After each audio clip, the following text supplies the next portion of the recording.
여러분 안녕하세요. 반갑습니다. 오늘 하루도 하나님에게 하신 은혜가 항상 함께 하시기를 축복합니다. 함께 하나님의 말씀 읽겠습니다. 창세기 39장 1절부터 10절입니다. 요셉이 이집트로 끌려갔다. 요셉을 이집트로 끌고 내려간 이스마엘 사람들은 바로의 신하인 경호대장 이집트 사람 보디발에게 요셉을 팔았다. 주님께서 요셉과 함께 계셔서 앞길이 잘 열리도록 그를 돌보셨다. 요셉은 그 주인 이집트 사람의 집에서 살게 되었다. 그 주인은 주님께서 요셉과 함께 계시며 요셉이 하는 일마다 잘 되도록 주님께서 돌보신다는 것을 알았다. 주인은 요셉이 눈에 들어서 그를 신복으로 삼고 집안일과 재산을 모두 요셉에게 맡겨 관리하게 하였다. 그가 요셉에게 자기의 집안일과 그 모든 재산을 맡겨서 관리하게 한 그때부터 주님께서 요셉을 보시고 그 이집트 사람의 집에 복을 내리셨다. 주님께서 내리시는 복이 주인의 집안에 있는 것이든지 밭에 있는 것이든지 그 주인이 가진 모든 것에 미쳤다. 그래서 그 주인은 자기가 가진 모든 것을 요셉에게 맡겨서 관리하게 하고 자기의 먹거리를 빼고는 아무것도 간섭하지 않았다. 요셉은 용모가 준수하고 잘생긴 미남이었다. 일이 이렇게 된 지 얼마 지나지 않아서 주인의 아내가 요셉에게 눈짓을 하며 나하고 침실로 가요 하고 꾀었다. 그러나 요셉은 거절하면서 주인의 아내에게 말하였다. 주인께서는 모든 것을 나에게 맡겨 관리하게 하시고는 집안 일에는 아무 간섭도 하지 않으십니다. 주인께서는 가지신 모든 것을 나에게 맡기셨으므로 이 집안에서는 나의 위에는 아무것도 없습니다. 나의 주인께서 나의 마음대로 하지 못하게 한 것은 한 가지뿐입니다. 그것은 마님입니다. 마님은 주인 어른의 부인이시기 때문입니다. 그런데 내가 어찌 이런 나쁜 일을 저질러서 하나님을 거역하는 죄를 지을 수 있겠습니까? 요셉이 이렇게 말하였는데도 주인의 아내는 날마다 끈질기게 요셉에게 요구해 왔다. 요셉은 그 여인과 함께 침실로 가지도 않았을 뿐만 아니라 아예 그 여인과 함께 있지도 않았다. 아멘. 이제 본격적으로 요셉의 이야기가 시작이 됩니다. 이집트로 끌려온 요셉은 바로 왕의 경호대장인 보디발에게 팔립니다. 본문은 아주 간단하게 요셉이 노예로 팔려왔지만 잘 지냈다 이런 식으로 정리를 하고 있습니다. 마치 노예 생활이 별것 아닌 것처럼 너무나 간단하게 기록이 되고 있는데요. 요셉이 하나님의 보호를 받았다고 해서 무슨 특별 대우를 받았다라고 생각하시면 안 됩니다. 요셉의 노예 생활은 여러 노예와 다를 바가 없었습니다. 다른 노예들이 거치는 과정을 그대로 거쳤고 다른 노예들과 똑같은 인간 이하의 취급을 당하였습니다. 그는 보디발의 많은 노예 중 한 명뿐이었을 뿐입니다. 요셉이라고 해서 왜 이 상황에 대해 분노하지 않았겠습니까? 왜 절망하지 않았겠습니까? 왜 형들을 원망하지 않았겠습니까? 왜 하나님에 대해 낙심하고 의심하지 않았겠습니까? 요셉도 우리랑 똑같은 사람입니다. 그런데 어떻게 요셉은 마치 아무 일도 없었던 것처럼 아주 평온하게 살아가고 있는 것처럼 보일까요? 저 무슨 의미냐면 충분히 현실을 부정하고 분노하고 증오하고 원망하고 하나님을 떠날 수 있는 그런 현실인데도 불구하고 마치 노예가 아닌 것처럼 별것 아닌 것처럼 마치 노예가 자신의 천직인 것처럼 그렇게 평안하게 지낼 수 있느냐 하는 것입니다. 요셉 안에 있는 미움의 마음을, 낙담의 마음을, 실망의 마음을 가라앉히게 하는 그 힘은 무엇이었을까요? 이것이 오늘 우리가 첫 번째 함께 나누고자 하는 교훈입니다. 2절과 3절을 보면 반복하여 강조되는 말이 있습니다. 2절에 주님께서 요셉과 함께 계셔서 앞길이 잘 열리도록 그를 돌보셨다. 3절에 보면 그 주인은 주님께서 요셉과 함께 계시며 요셉이 하는 일마다 잘 되도록 주님께서 돌보신다는 것을 알았다. 자, 뭐죠? 주님께서 요셉과 함께 계신다. 주님께서 돌보신다는 것입니다. 이것을 요셉만 느꼈던 것이 아니라 심지어 주인인 보디발도 느낄 수가 있었다라는 것입니다. 요셉이 졸지에 하루아침에 노예로 전락한 이 기가 막힌 현실 속에서도 평정심을 잡고 평안을 유지하고 노예이면서도 노예답지 않게 살 수 있었던 힘이 바로 여기에 있었다라는 것입니다. 요셉은 하나님이 여기에서도 노예인 이 상태에서도 자기와 함께 계신다는 것을 확신했습니다. 하나님은 결코 나를 버리지 아니하시며 나에게 주신 꿈, 나에게 주신 그 약속의 말씀을 반드시 이루실 것이라고 하는 확신이 있었습니다. 요셉 안에 이 믿음이, 이 확신이, 이 믿음이 주는 기쁨이 있었습니다. 그의 마음 안에는 지금 자신의 처지를 놓고 보면 도무지 이해가 안 되는 확신이 있었던 것입니다. 자신의 처지를 보면 불평할 수밖에 없고 원망할 수밖에 없고 미움의 마음에 그냥 다 불타버려야 정상인데, 그런데 요셉의 마음에는 하나님에 대한 믿음, 하나님의 말씀에 대한 강한 확신이 살아 꿈틀거렸습니다. 이 믿음이 자신 안에 있는 증오와 실망과 낙담과 좌절을 잠재웠던 것입니다. 요셉은 자신 안에 있는 이런 절망과 미움의 바람이 일 때마다 눈을 들어 하나님을 믿음으로 바라보았던 것입니다. 하나님이 주신 꿈을 다시 믿음으로 떠올렸습니다. 믿음을 붙잡고 믿음을 주장했습니다. 하나님은 요셉의 이 믿음을 축복하신 것입니다. 하나님의 백성이 고난과 어려움을 어떻게 이겨낼 수 있습니까? 이 믿음의 기쁨과 확신으로 이겨내는 것입니다. 예를 들어 보면 베드로 사도는 많은 어려움 가운데 처해 있는 성도들에게 이렇게 권면했습니다. 베드로전서 1장 8절인데요. 여러분은 그리스도를 본 일도 없으면서도 사랑하며 지금 그를 보지 못하면서도 믿으며 말로 다 표현할 수 없는 즐거움과 영광을 누리면서 기뻐하고 있습니다. 베드로전서 이 편지를 받는 교회의 상황, 성도들의 상황은 너무나도 어려운 상황이었습니다.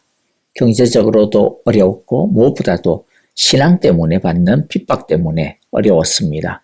하지만 이런 어려운 가운데서도 이 성도들은 어떻게 살고 있습니까? 말로 다 표현할 수 없는 즐거움과 영광을 누리며 기뻐하면서 살고 있다고 합니다. 설명할 수 없는 기쁨이 이들이 당하는 고난과 어려움을 덮어주었던 겁니다. 무엇으로 인하여서 이러한 기쁨이 생겨납니까? 세상의 것을 다 가진 것으로 인한 기쁨이 아닙니다. 예수님을 사랑하고 믿는 그 믿음으로 말미암은 기쁨이라고 합니다. 하나님을 사랑하고 믿는 이 믿음이 우리에게 현실의 절망을 이기게 하는 기쁨을 가져다 주는 것입니다. 요셉은 낙담할 수밖에 없는 현실 속에서 현실만을 보지 않았습니다. 하나님의 말씀을 보았습니다. 하나님의 약속을 보았고 하나님이 가나안 땅에서뿐만 아니라 여기도 계시다라고 하는 것을, 자기와 함께 하신다라고 하는 것을 믿고 보았던 것입니다. 우리 모두도 아무리 낙심되는 일을 만나더라도, 아니 그럴 때일수록 하나님을 바라보고 믿고 의지하는 믿음을 붙들며 살아가기를, 그리하여 하나님이 주시는 설명할 수 없는 기쁨을 모두 다 경험하고 하나님이 함께 계시며 돌보신다라고 하는 것을 모두 다 체험할 수 있게 되시기를 간절히 기도합니다. 둘째, 요셉은 유혹을 거절하였습니다. 노예이지만 요셉은 나름의 성공을 거두고 있었죠. 그런데 사탄은 그런 노예 요셉을 가만 내버려 두지 않았습니다. 보디발의 아내, 즉 여주인이 요셉을 성적으로 유혹했던 것입니다. 젊은 청년 요셉에게 육체적인 고난보다 성적인 유혹은 더 무서운 것이었을 것입니다. 그리고 이것은 성적인 유혹뿐만 아니라 또 다른 유혹이 있기도 했습니다. 그것은 일종의 신분 상승이라고 할까요? 노예 해방의 기회가 될 수도 있다라고 하는 유혹이기도 했습니다. 그러나 요셉은 자신의 한계를 지켰습니다. 아무리 노예로 살아도 내 것과 내 것이 아닌 것의 경계는 분명하게 지켰습니다. 쉽게 얻을 수 있는 기회라 할지라도 한계를 넘어서는 것이라고 한다면 거부했습니다. 우리에게 필요한, 아니 어떻게 보면 참 단순한 기준이 바로 이것입니다. 내 한계를 알고 그것을 넘어서지 않는 것입니다. 우리의 삶에도 꼭 성적인 유혹뿐만 아니라 다양한 유혹들이 몰려오죠. 무엇이 유혹일까요? 나의 한계를 넘어서는 것을 취하도록 부추기는 것이라면 그게 바로 유혹입니다. 요셉을 통해서 배우는 이 유혹을 이기는 방법이 무엇입니까? 첫째는 자신의 한계를 알고 지키는 것이죠. 둘째는 하나님이 보신다라고 하는 것을 아는 것입니다. 19절 보면 내가 어찌 이런 일을 저질러서 하나님을 거역하는 죄를 지을 수 있겠습니까? 라고 합니다. 죄는 사람 앞에서 짓는 것이 아니라 하나님 앞에서 짓는 것이라는 것이죠. 셋째는 피하는 것입니다. 10절에 보니까 요셉은 그 여인과 함께 침실로 가지도 않았을 뿐만 아니라 아예 그 여인과 함께 있지도 않았다. 요셉은 처음에는 그 부인에게 왜 이러면 안 되는지에 대해서 차근차근하게 논리적으로도 설명을 했습니다. 그런데 죄란 이름은 논리적으로 잠재워지지 않습니다. 욕망은 불덩어리입니다. 욕망은 논리적인 설명이 소용이 없습니다. 최대한 피해야 합니다. 욕망의 불이 붙을 수 있는 기회를 아예 원천적으로 차단하는 것이 제일입니다. 아니면 그 자리에서 도망치는 수밖에 없습니다. 성도가 어려움을 당할 때 제일 최악이 무엇이냐면 한계를 벗어나는 죄의 길을 받아들이는 것입니다. 하나님이 고난을 주실 때는 우리를 낮추시기 위함입니다. 낮춘다라고 하는 것은 단순히 어려움을 겪게 하신다. 그래서 인생의 경험을 다양하게 하신다. 그런 뜻이 아닙니다. 낮춘다라고 하는 것은 연단하신다라는 것입니다. 불순물을 제거하고 깨끗하게 하여 예수님을 닮은 성숙한 사람이 되게 하시는 것입니다. 그렇기 때문에 성도가 어려움을 당할 때는 단순히 어떻게 하면 빨리 이 어려움을 벗어날 수 있을까 그것만 생각하면 안 됩니다. 도리어 이 어려움을 통해 나는 어떻게 더 낮아질 수 있을까? 하나님은 무엇을 연단하시기를 원하시는 것일까? 라고 하는 것을 봐야 합니다. 그러므로 하나님의 백성에게 가장 비참한 것은 하나님께서 주신 어려움을 빨리 피해보고자 어려운 가운데 한계를 벗어나서 죄를 범하는 것입니다. 그렇게 범죄하면 연단을 위한, 거룩을 위한 고난들이 와르르 다 무너지게 됩니다. 그렇게 되면 이제 어려움이 거룩을 위한 고난이 아니라 선을 위한 고난이 아니라 그냥 생고생이 되고 마는 것입니다. 말씀을 마무리하겠습니다. 현실의 어려움에 맞서 싸울 수 있는 우리들의 무기는 하나님이 여기에도 계신다라고 하는 믿음입니다. 하나님이 나와 함께 하신다라고 하는 믿음입니다. 하나님은 우리가 새 옷을 입고 있을 때도 우리와 함께 계시고 또 우리가 노예의 옷을 입고 있을 때도 우리와 함께 계십니다. 그래서 하나님은 우리에게 설명할 수 없는 기쁨을, 평강을, 사랑을 넘치도록 주십니다. 그리고 코람데오 하나님 앞에서라고 하는 이 신전의식, 우리가 하나님 앞에 있다라고 하는, 서 있다라고 하는 이 의식을 항상 가져야 합니다. 그럴 때 우리를 시도 때도 없이 찾아오는 온갖 유혹을 주께서 이기도록 함께 해주실 것입니다. 아멘. 이제 오늘 말씀 우리 마음에 새기면서 우리 결단하고 적용하면서요. 찬양하며 그리고 또 기도하도록 하겠습니다. 또 교회와 형제자매들을 위하여 기도해 주시기를 바랍니다. 우리 아프신 성도님들 위해서 기도해 주시고요. 특별히 우리 방사선 치료받고 계시는 이진구 집사님 그 치료를 통하여서 깨끗하게 나음을 입을 수 있도록 기도해 주시기를 바라고요. 또 우리 목장 식구들 돌아보시면서 함께 사랑으로 격려하고 축복하는 기도합시다. 또 선교지를 위하여 기도할 때 여러분들 특별히 IT 그리고 또 전쟁 중에 있는 우크라이나를 위해서 여러분들 함께 기도해 주시면 감사하겠습니다. 이제 이 시간 우리 함께 찬양하며 기도하도록 합니다.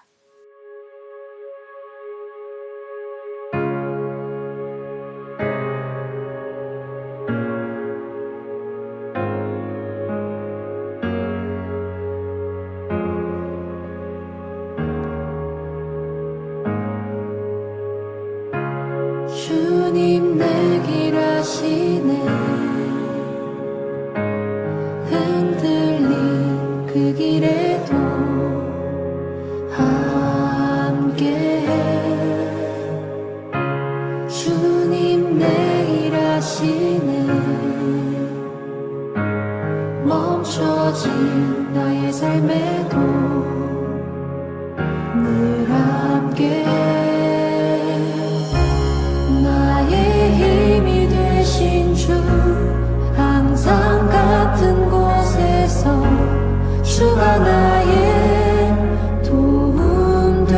되시네 나의 길이 되신 주 변함없으신 계획 주가 나의 모든 걸음 되시네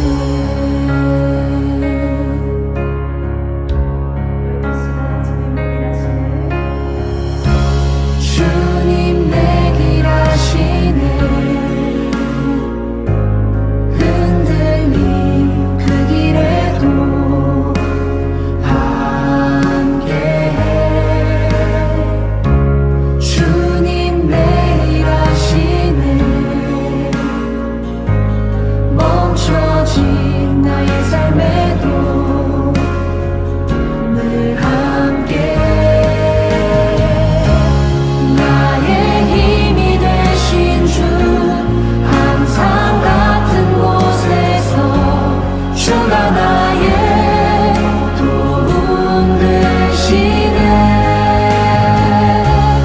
나의 길이 되신 주 변함없으신 계획 주가 나의 모든 걸음 되시네 나의 힘이 되신 주 항상 같은 곳에서 주가 나의 도움 되시네 나의 길이 되신 주 변함없으신 계획 주가 나의 모든 걸음 되시네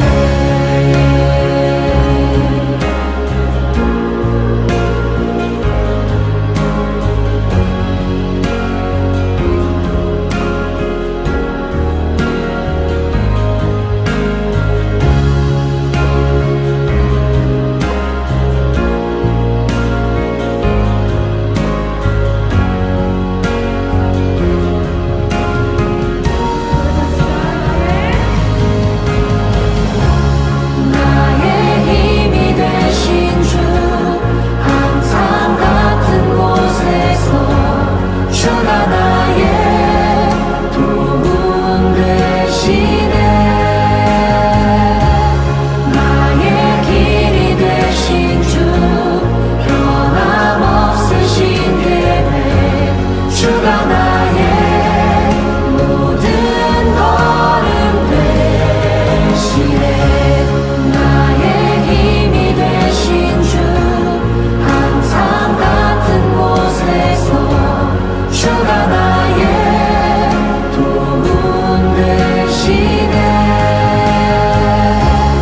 나의 길이 되신 주 변함없으신 계획 주가 나의 모든 걸음 되시네 나의 힘이 되신 주 항상 같은 곳에서 주가 나의